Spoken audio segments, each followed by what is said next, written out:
یہ اللہ اور بندہ اسی لیے کہا ہے کہ کوئی فاصلہ نہ رہے، براہ راست ہو جائے۔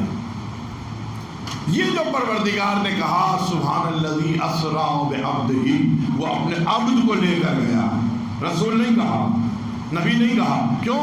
اگر رسول کہے گا تو بیچ میں جبرائیل آ جائیں گے۔ سبحان اللہ سبحان اللہ۔ رسالت جبرائیل کے ذریعے سے پہنچائی گئی ہے نا، جبرائیل آ کے وحی لاتے رہے۔ وہ الگ بات ہے کہ علامہ القرآن پہلے ہی دے دیا تھا، لیکن جو رسالت ہے اس کا حکم جبرائیل کے ذریعے سے آیا۔ تو اگر رسول کہتا تو بیچ میں جبرائیل ہے، اسے وہاں لے کے جانا ہے جہاں جبرائیل بھی پیچھے رہ جائے۔ سبحان اللہ سبحان اللہ، واہ واہ واہ۔ وہاں لے کے جانا ہے جہاں جبرائیل بھی پیچھے رہ جائے، جس منزل پر آ کر جبرائیل بھی کہے کہ یا رسول اللہ اب اس سے آگے میں نہیں جا سکتا۔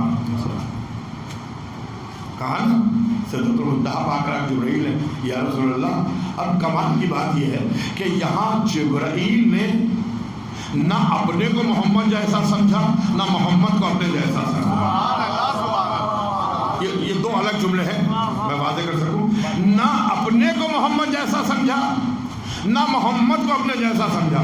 بھائی جبرائیل بھی تو نور ہے نا، جبرائیل بھی تو نور ہے، یہ بھی نور ہے۔ تو جب نور اپنے کو محمد جیسا نہ سمجھ سکے تو یہ خاکی بشر کیا اپنے کو محمد جیسا سمجھا؟ واہ واہ، کیا کہتے ہیں۔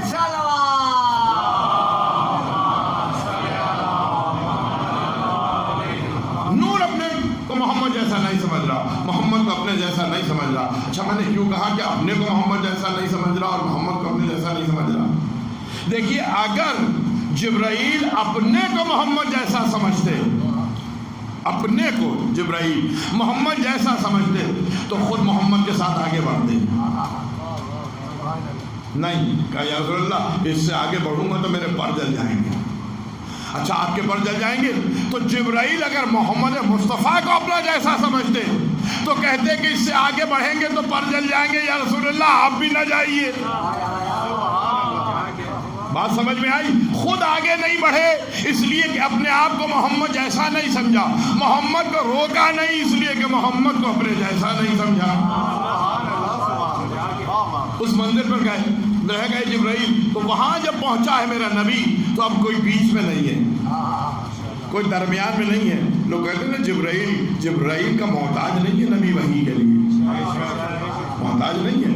ماں اور ہاں تو وحی کرنا تھی وہ وحی کی، تو ماں جبرائیل تو پیچھے رہ گئے۔ یہ وحی کس کے ذریعے سے ہو رہی ہے؟ اگر جبرائیل کا محتاج ہوتا تو کس کے ذریعے سے ہو رہی؟ تو سبحان الذی اسرا بعبدہ لیلا من المسجد الحرام، مسجد کہاں سے لے گی؟ مسجد حرام سے دوسرے کونے کی مسجد تک، جہاں سجدہ کیا ہے، اور ایسا سجدہ کیا ہے کہ دو کمانوں کا فاصلہ رہے گا۔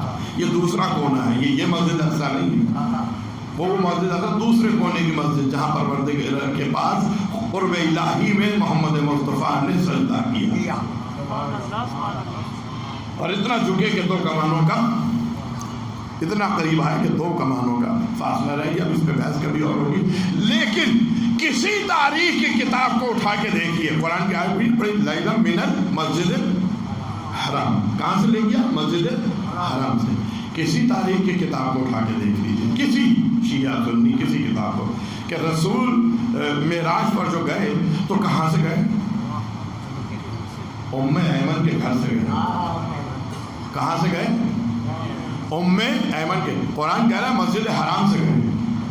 تاریخیں ساری یہ بتا رہی ہیں متفقہ طور پر کہ ام ایمن کے گھر سے گئے۔ اب مجھے نہیں معلوم کہ ام ایمن کا گھر مسجد حرام ہے یا مسجد حرام ام ایمن ہے، سمجھ میں نہیں آتا۔ تو جسے مقام ام ایمن نہ سمجھ میں آئے اسے علی کیا سمجھ میں آئے گا؟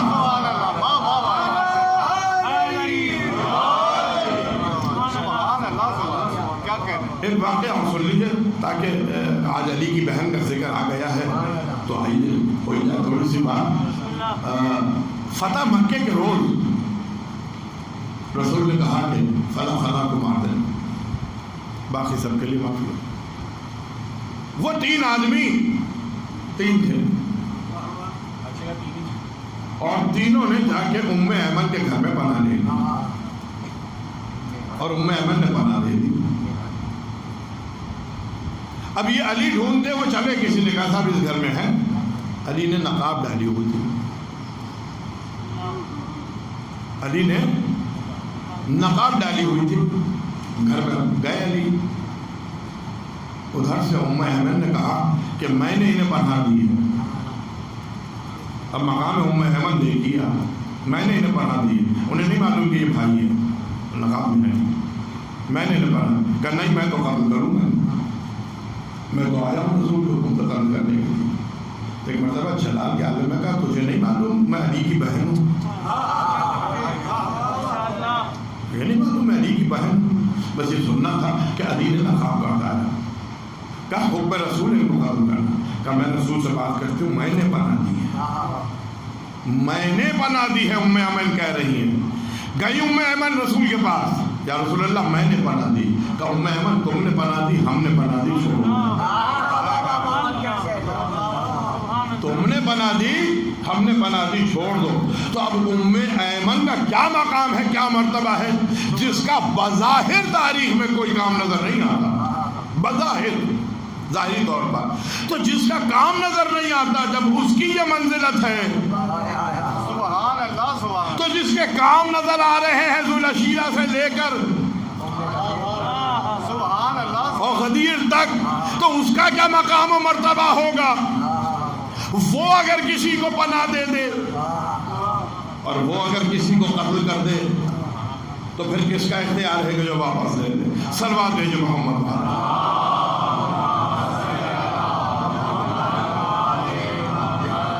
تو یہ ہے ام ایمن کا مقام، نہ جانے کیوں، پتہ نہیں کیوں، میں سوچ کے کبھی بیٹھتا نہیں ہوں، آج ذکر آ گیا ام ایمن کا کہ علی کو کیا سمجھیں گے جب ام ایمن کو نہ سمجھ سکے، جب ام ایمن کو نہ سمجھ سکے تو اللہ کو کیا سمجھیں گے، اللہ کی معرفت کہاں سے ہوگی؟ تو پروردگار نے ہمیں بنایا اس لیے ہے کہ ہم ان کو پہچانیں، ان کے عمل کو دیکھ کر، ان کے کردار کو دیکھ کر، ان کی عبادتوں کو دیکھ کر، ان کی سخاوت کو دیکھ کر، ان کی شجاعت کو دیکھ کر کہ پھر خدا سمجھ میں آئے۔ اس لیے ان کے صدقے میں کائنات بنی ہے اور انہی کے نور سے کائنات، یہ کائنات جتنی ہے نا، جتنی کائنات میں جو چیز وہ بنی ہے نور سے، اور نور محمد و آل محمد سے، ذرہ ذرہ کائنات میں جو ہے وہ نور ہے۔ اور آج کی سائنس نے یہ ثابت کر دیا، ایٹم ہے نا، کائنات کی ہر چیز ایٹم پہ مشتمل ہے، ایٹم خود نور ہے، ایٹم نور کی بنیاد ہے، وہ بنی ہے ان سے۔ کیسے بنی ہے؟ سرکار قدی مرتبہ نے ارشاد فرمایا، اب وہ نور بن گیا، وہ عبادت کر رہا ہے، آل محمد آل محمد اللہ کی معرفت کر رہے ہیں، کلمہ بدا اللہ ہو خل، جب اللہ نے خلق کرنے کا ارادہ کیا، سرکار قدی مرتبہ ارشاد فرمایا جب اللہ نے خلق کرنے کا ارادہ کیا، ففتق نوری فخلق منہ العرش، ففتح نوری فخلق منہ العرش، اللہ نے میرے نور کو توڑا، اس سے عرش کو خلق کیا۔ ففتح نور عقی علی ابن ابی طالب فخلق منہ الملائکہ، میرے بھائی علی ابن ابی طالب کے نور کو توڑا، اس سے ملائکہ کو خلق کیا۔ ففتح نور ابنتی فاطمہ فخلق منہ ففتق نوری ابنتی فاطمہ فخلق منہ السماوات والارض، میری بیٹی فاطمہ کے نور کو توڑا، اس سے آسمان اور زمین کو خلق کیا۔ ففتق نور ابن الحسن، میرے بیٹے حسن کے نور کو توڑا، فخلق منہ الشمس والقمر۔ ففتق نور ابن الحسین، میرے بیٹے حسین کے نور کو توڑا، فخلق منہ الجنہ، اور اس سے جنت کو خلق کیا۔ یہ کائنات کی ابتدا ہے، میں نے آپ کے سامنے پڑھ دیا، مجھے بہت تیزی سے آگے جانا ہے۔ ففتق نوری، میرے نور کو توڑا، عرش کو خلق کیا۔ نبی کے نور سے بنا عرش، علی کے نور سے بنے ملائکہ، علی کے نور سے بنے ملائکہ، سیدہ کے نور سے بنی زمین و آسمان، حسن کے نور سے بنے شمس و قمر، حسین کے نور سے بنی جنت۔ ترتیب ذہن میں ہے نا، جس کے نور سے عرش کو خلق کیا، اسے عرش پہ بلایا۔ جس کے نور سے عرش کو خلق کیا، اسے عرش پہ بلایا. جس کے نور سے ملائکہ کو خلق کیا اسے ملائکہ کو استاد بنایا.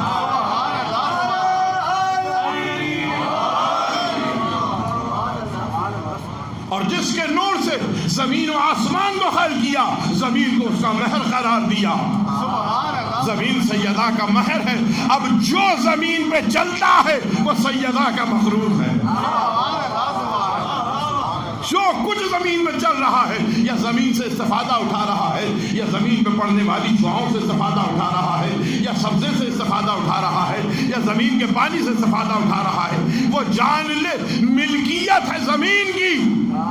تو اب اگر کوئی زمین سے نمک کھا رہا ہے اور حق کے نمک ادا نہیں کر رہا تو وہ سیدہ کا نمک کھا رہا ہے.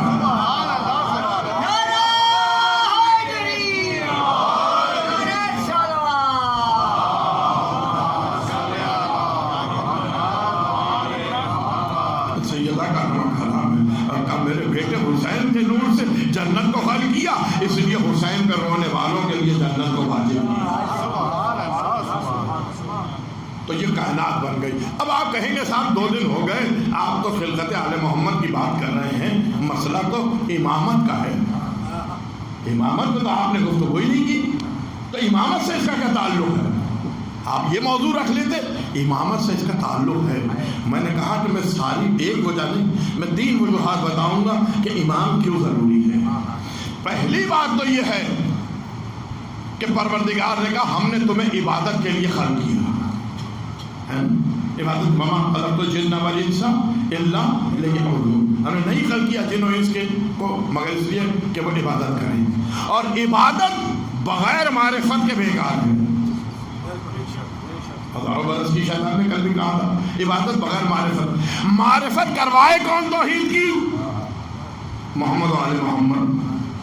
تو پہلے محمد و آل محمد کی خلقت کو تو سمجھو تاکہ آل محمد سمجھ میں آئے تو پتہ چلے کہ آل محمد توحید کو کیسے منوا رہے ہیں. سبحان اللہ سبحان اللہ. جب تک ان کی خلقت نہیں سمجھ میں آئے گی اس وقت تک معرفت ہی نہیں ہوگی. جب آل محمد کی معرفت نہیں ہوگی تو خدا کی معرفت نہیں ہوگی. جب خدا کی معرفت نہیں ہوگی تو خدا کی عبادت بیکار ہے. اس لیے کہ افضل دین کمال معرفت ہے. دین کی ابتدا ہی اس کی معرفت کا کمال ہے.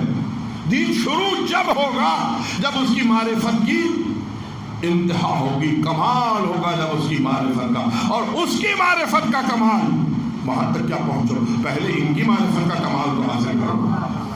پہلے ان کی معرفت کے کمال پہ تو پہنچو. انہیں تم اپنے جیسا چنے بیٹھے ہو, انہیں اپنے جیسا سمجھے بیٹھے ہو, انہیں اپنے جیسا بنائے بیٹھے ہو جیسے حاکم و بادشاہ ہوتے ہیں. تو پہلے یہ سمجھو کہ آل محمد تمہارے جیسے نہیں ہیں. سبحان اللہ سبحان. آل محمد تمہارے جیسے نہیں ہے. تمہارے لیے خلق نہیں ہوئے. یہ تو ان کا کرم ہے, ان کی شفقت ہے. یہ تمہارے شرافت کا تقاضا ہے کہ تم آل محمد سے محبت کرو. یہ شرافت نسبی کا تقاضا ہے. اور جتنا تم ان کے قریب ہوگے اتنا ان کی معرفت حاصل ہوگی. جتنی ان کی معرفت حاصل ہوگی اتنی اس کی معرفت حاصل ہوگی. جتنی اس کی معرفت حاصل ہوگی اتنا تمہاری عبادت میں وزن پیدا ہوگا. یہ عجیب جملہ کہہ دیا میں. تمہاری عبادت میں وزن پیدا ہوگا. وزن کیوں کہا؟ یہ عبادت میں وزن کیوں پیدا ہوگا؟ اس لیے کہ وہ عبادتیں گنتا نہیں ہیں, تولتا ہے. سبحان اللہ سبحان اللہ. وہ عبادتیں گنتا نہیں ہیں, وہ عبادتیں تولتا ہے. کیسے تولتا ہے؟ والوزن یومئذ الحق. اس دن اعمال کا وزن کیا جانا حق ہے. سبحان اللہ سبحان اللہ. اس دن اعمال کا وزن کیا جانا حق ہے. فمن ثقلت موازینہ, جس کا موازین وزن بھاری ہوگا وہ عیش میں ہوگا, وہ جنت میں ہوگا. تو یہ عبادت میں وزن پیدا کیسے ہو؟ عبادت وزنی کیسے ہو؟ تبھی تو اچھی فلسفہ پیدا کر دیا. بھائی نماز کو وزنی کیسے کریں؟ پتھر باندھے نماز میں. روزے کو وزنی کیسے کریں؟ بہت زیادہ کھا کے وزنی کریں گے. وزنی کیسے ہو اعمال؟ اعمال میں وزن کیسے پیدا ہو؟ تو پہلے تو یہ دیکھیے کہ وزن کی تعریف کیا ہے.